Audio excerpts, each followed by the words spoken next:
Hello, Taurus. Welcome to your January 2020 overview reading. This is good for you if you're a sun, moon, or rising Taurus. And before we get started, please take a moment to subscribe to this channel if you would like more readings, more support and guidance throughout 2020 and each week, because I put out weekly videos as well. And do not forget to check me out on Instagram at Onyx Healing if you would like more content, more readings, more card pulls, more fun stuff from me. And I also have a podcast available. Link is in the description box for that. And I want to give a huge thank you to each and every one of you for being here, spending some time with me. I'm really, really grateful to have built this channel, and all of you who work with me are the reason why it is alive and well today. So if you feel called to support the channel, please make sure you book a session with me or leave a review, or however you would like to support, share my work. All of that is a great way to support this channel, and I am just very, very grateful for you. Okay, so I'm going to go ahead and lay this spread out, and then we will get started.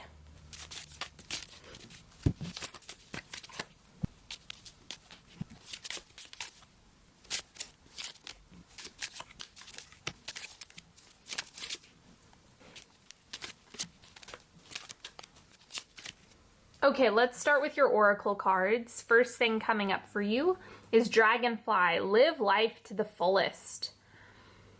What have you been holding back on? That's the main thing that I'm getting from this card, is like, if you're not living life to the fullest, if you're limiting yourself, if you're holding back your gifts, because we're always supposed to be sharing our gifts and expressing the things that we do best. Like, that's something we want to have more of in the world. And so for you, it's kind of like that's a part of living life to the fullest, as well as truly enjoying yourself and taking care of yourself. I see that as another core component to living life to the fullest. And so make sure you're kind of taking inventory of that in January. You know, maybe you've set some intentions or some goals for 2020, and I think January is going to be a good time to kind of check in. Are those things helping you live life to the fullest, or are they just things that you think you should be doing? Don't be afraid to mix things up or change things early in the year if you feel like there's certain things that don't resonate or aren't working for you. Then we have Tarantula.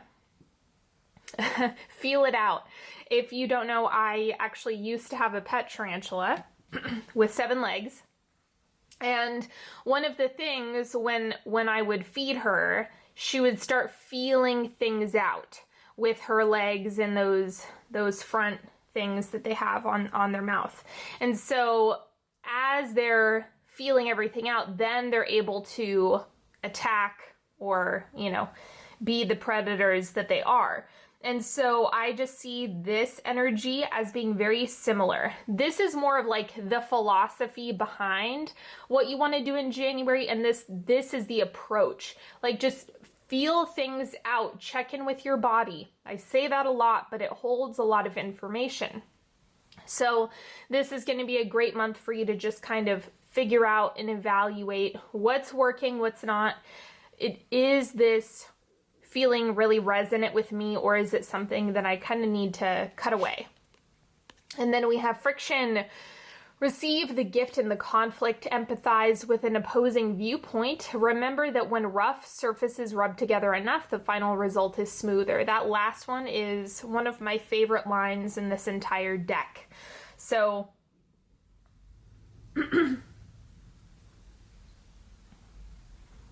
this energy is kind of, remember that everything is working out for you, or that it's not happening to you, it's happening for you. Like, try to find that gift, find that silver lining. Not always doable. I will be the first person to admit that. Sometimes it just takes a lot of time, space, and distance to get away from the situation in order for you to kind of settle into neutrality around that type of stuff, right? So remember, it's not a one-size-fits-all, but regarding little stuff that you have going on, or regarding little mishaps or speed bumps, this is a great approach to have.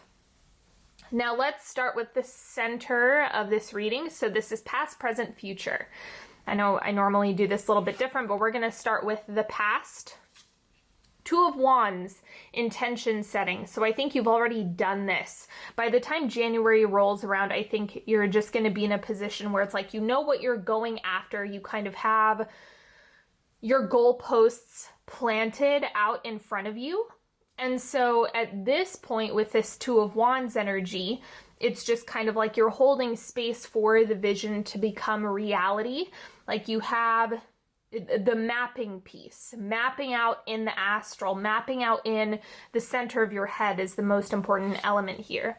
The present, which is going to be January, we have the world, things are coming together, things are lining up, you're seeing the big picture. It's like a really solid vision of how things are wrapping up and how things are coming together and kind of the greater meaning in what you're intending. So a lot of the time after you like set your intention for a desire, one of the next stages or the next consequences of that is really seeing what that desire is doing for you and what that's holding for you. So the world is just highlighting this. And then the future card, we have the Three of Wands. Totally makes sense. So during January, I'm just seeing this as kind of some contemplation, a big vision. Maybe your map is kind of expanding. Your purpose is kind of expanding in this energy, so long as you've set your intentions. And then this is where you're actually beginning to build it. Right? Things are starting to come together. You're progressing. You're putting things together. And I like to remind people this can apply to any area of life. Maybe you set the intention that you want to get into a relationship. And so understanding why healing needs to take place or why partnership is important for you and how that's going to benefit you. And then actually getting to work on putting yourself in those environments or calling in that person.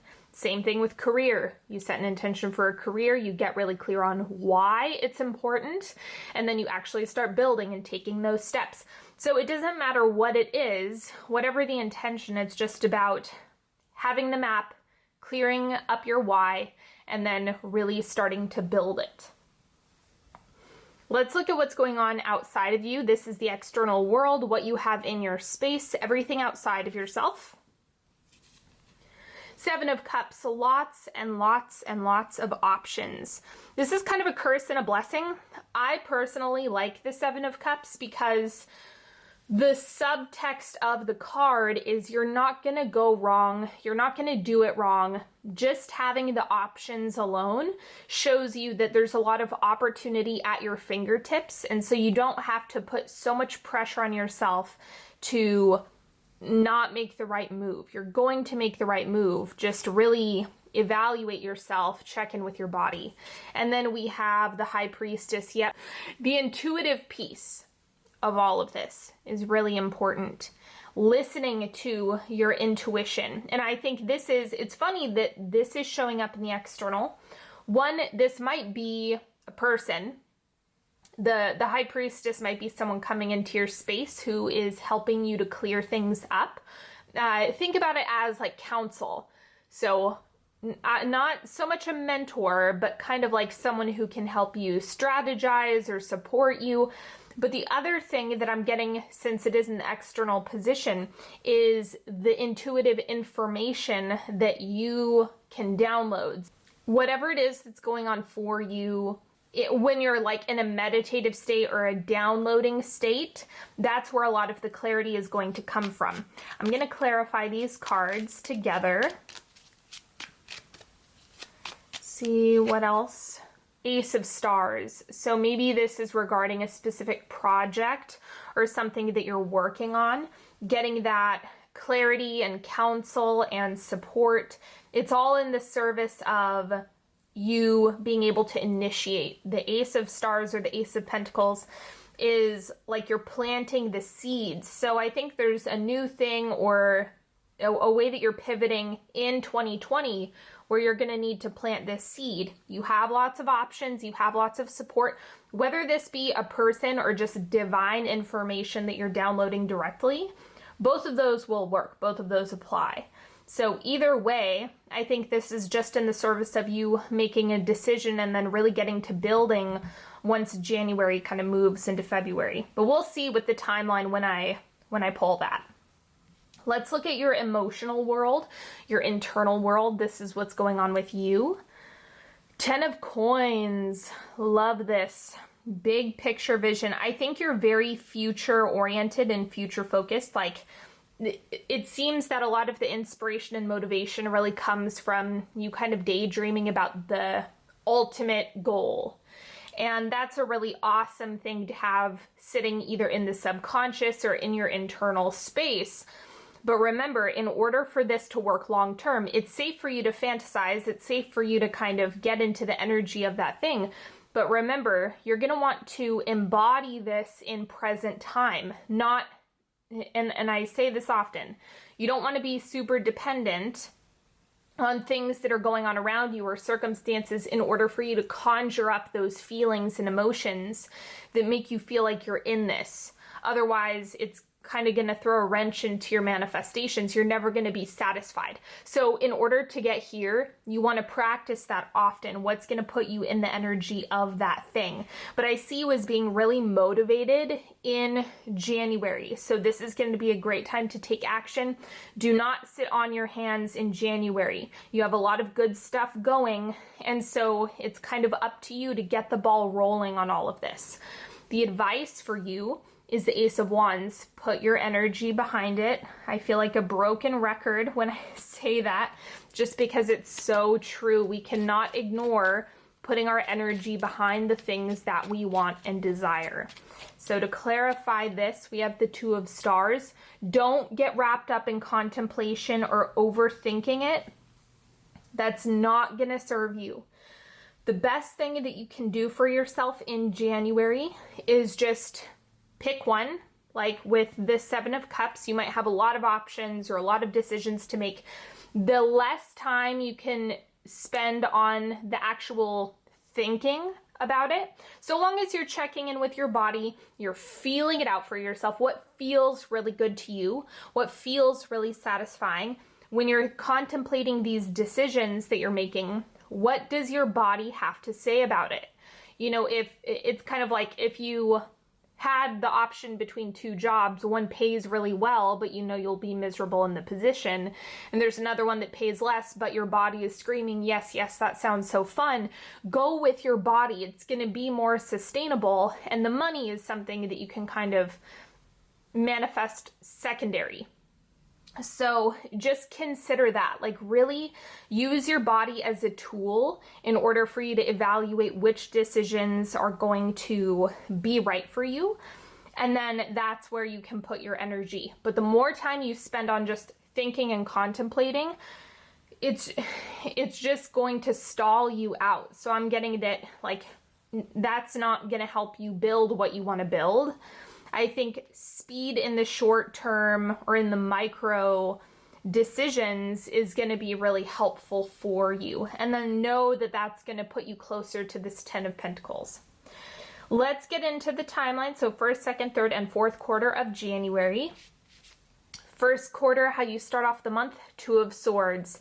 So in this first quarter, I'm seeing this as just when you're not looking at anything outside of yourself. Instead, it's more of, I'm just going to internally contemplate, which is what I've been talking about. It's kind of like you're intentionally going in blind and just feeling into the body, which is a really, really wise choice. Of course, you have free will, but I'm just getting that that is a great strategy for you in the beginning of the month.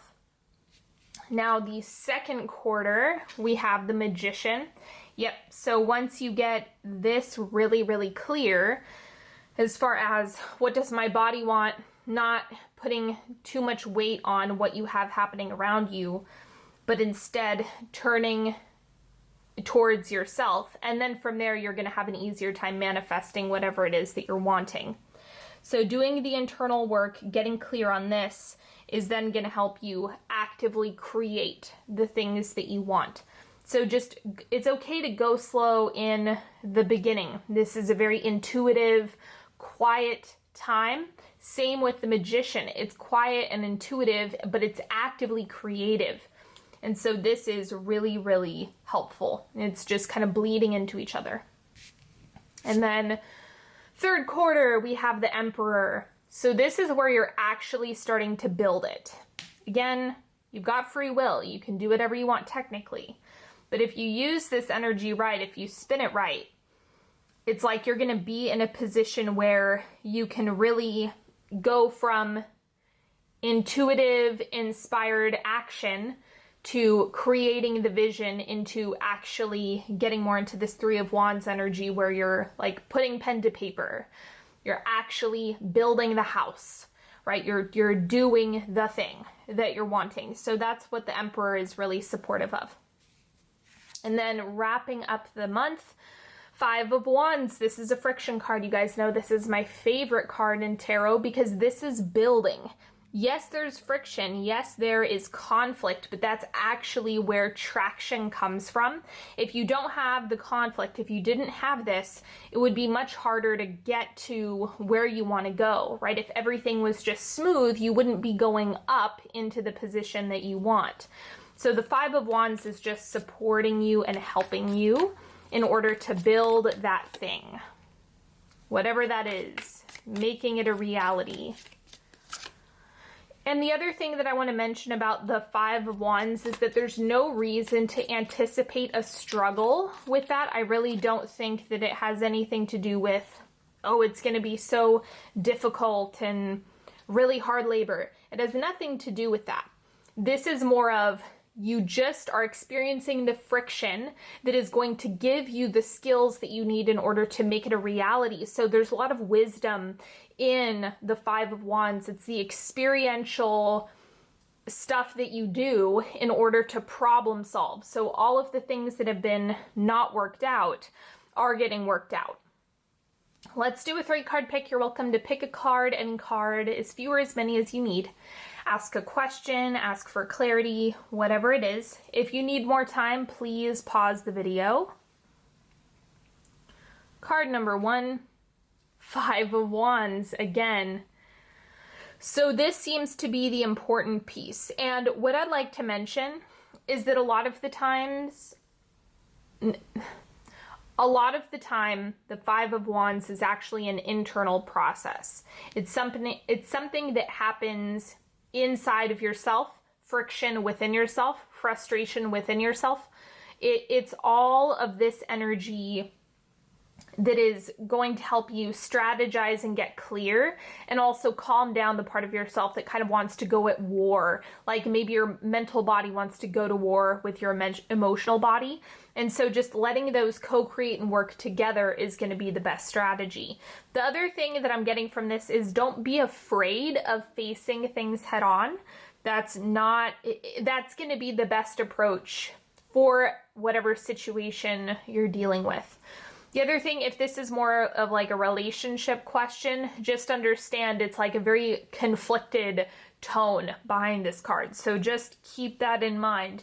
It might be something if it's too energetically expensive, or if it's too conflicted and that's something that you have going on continuously, that's something that you're going to want to weigh for yourself, right? You don't want to stay in something that's super, super conflicted all the time. That's really going to drain you. Okay, so card number 2, we have the Knight of Pentacles. Stay the course. Try your best, since this card is coming up, set your intention and stick to it. If you're not clear on your intention, then spend more time doing that. Spend more time in the intuitive state.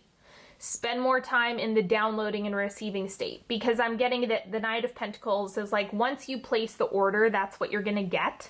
And that's what you want to stick to. Otherwise, you might have to start all over again. So I wouldn't actively start creating unless you're really, really clear on what you want. Start by taking your time with that. And then the Knight of Pentacles is something that's going to help you get to that goal. Card number 3, we have the Six of Pentacles. You get what you give.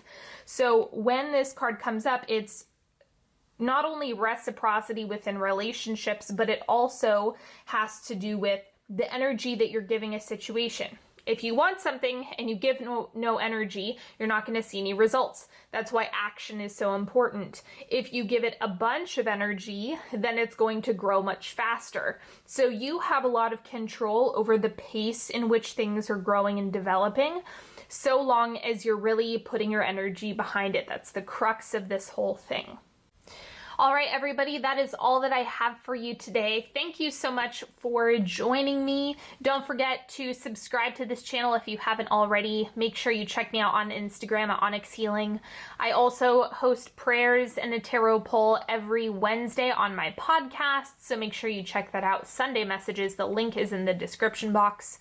And until next time, don't forget, if you want to support the channel, you're more than welcome to work with me. Head over to onyxhealing.com to see all of the goodness that I offer. And I will talk to you all later. Have a beautiful month, everybody, and I will see you next time. Bye.